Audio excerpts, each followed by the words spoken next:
Keeping it real. That's what we do on arrow.net, ARROE.net. We are unplugged and totally uncut with Alyssa Davies. Good, how are you? Absolutely fantastic. Your book is coming out, and basically this wow, a net is coming out at the right time because, I mean, protecting your bottom line this close to what they're saying is going to be another recession. We need some education, and you're here, Alyssa. Yes, absolutely. This is a really difficult economy to navigate, and having backup plans and financial security is hugely important. What about those people that are just discovering financial security? Because I remember back in the 1980s when my financial advisor said, just sit back, don't be in the newspaper every day looking at the numbers. You'll be fine in the future. Thank God I listened to him.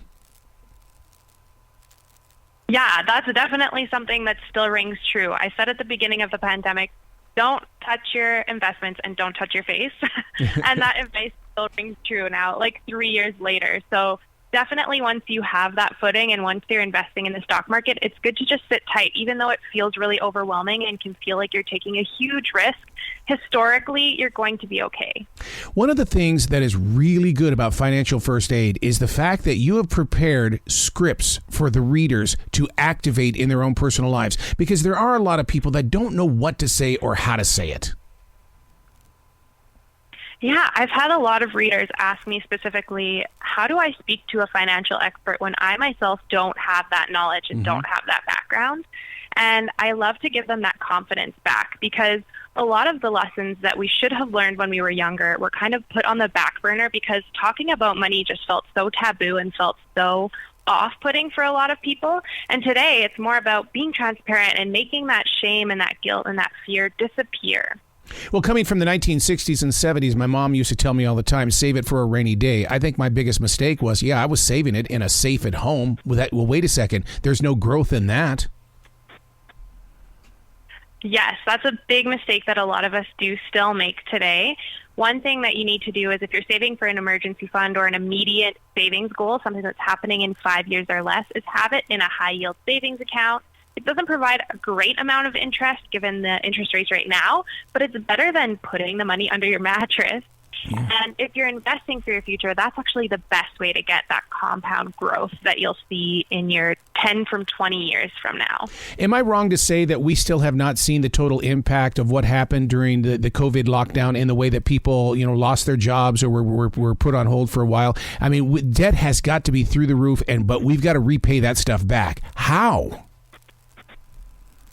Yeah, it totally varies. Some people have gotten through the worst of what they'll experience financially, and some of us are just starting to see that impact, like you said. Some of us may have had that security or emergency fund that covered 3 to 6 months, but now here we are 2 years later, and it's figuring out how much money do I owe, what are the next steps to actually get ahead, and looking at your options as far as debt repayment goes. So do you need to tackle the debt with the highest interest rate? Mm-hmm. Do you think you can just put the minimum on each debt and slowly start to tackle that amount?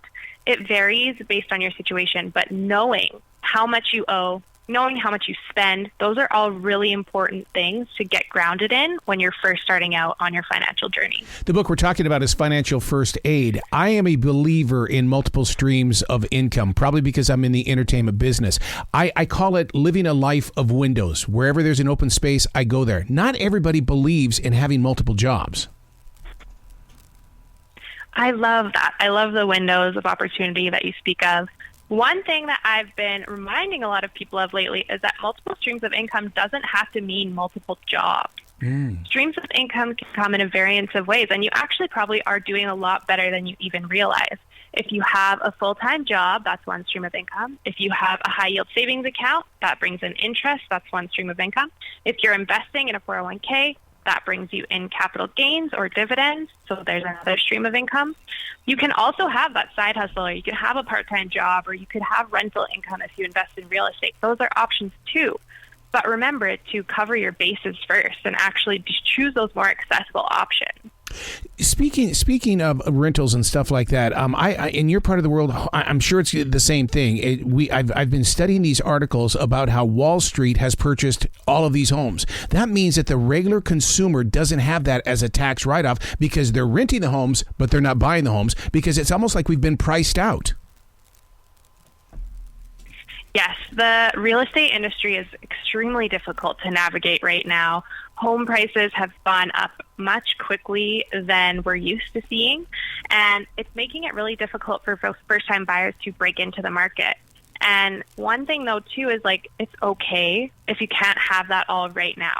We're experiencing, like we said, a really difficult economy, and giving yourself that ability to recognize that it's not that easy is sometimes a really good thing to label and acknowledge. See, that all the way back to the beginning, the reason why this book is so important right now is because you've got the confidence and the courage to sit down with people, or even to put it into words inside Financial First Aid, to say, hey, look, relax.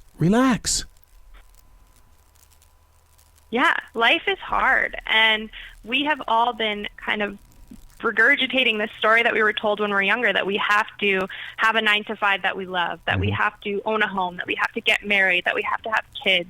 And those things don't just come as easily as they maybe once did. And we also may not want all of those things. And so kind of getting to know you and what you want as far as your financial life goes, because everything is dictated by money, it's really important to have these conversations and make it less taboo. When you talk about financial abuse, are we talking about, hey, grab the credit card, let's go buy a pair of tennis shoes that cost $125, but in the end it's going to be $400? No, but that is a different form.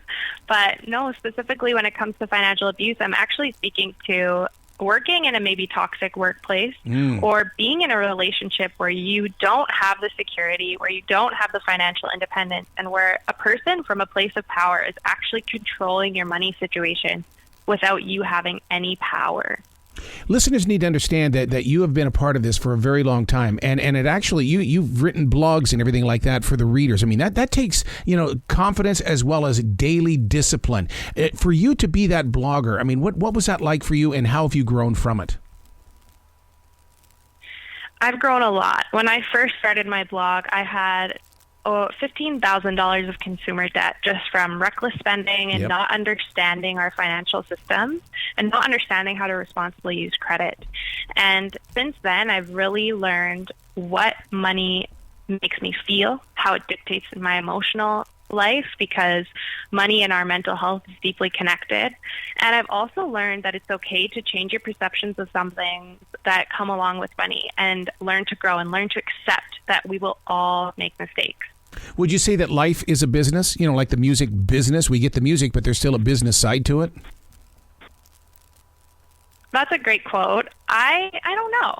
I think that life is something that we have to learn to enjoy. Yes. And having money is a part of that ability to enjoy and to love and to experience the things that we love. So what is the most important tool outside of this book? I mean, Financial First Aid is a brilliant tool, but what is a tool that we could be using? Something you should be using, I guess, is just learning how to balance how you spend and how you save your money. Making sure that you're actually saving what you need to be saving to build stability and build a successful future, but also giving yourself the opportunity to spend and enjoy in the ways that matter to you and only you, not from external sources like your peers. So where can readers go to find out more about you, to tap it? Because, I mean, you're more than just words on a page. I mean, you're actively involved with the community. Yes, definitely. If you're looking for a judgment-free or comfortable space to actually engage in finance and get to know your numbers, you can follow me on any social media platform at mixedupmoney. And you can always head to my blog, mixedupmoney.com. I have a ton of great free resources there as well. Please come back to this show anytime in the future. The door is always going to be open for you, Alyssa. Thanks so much for having me. I appreciate it. Well, you be brilliant today, okay? You too.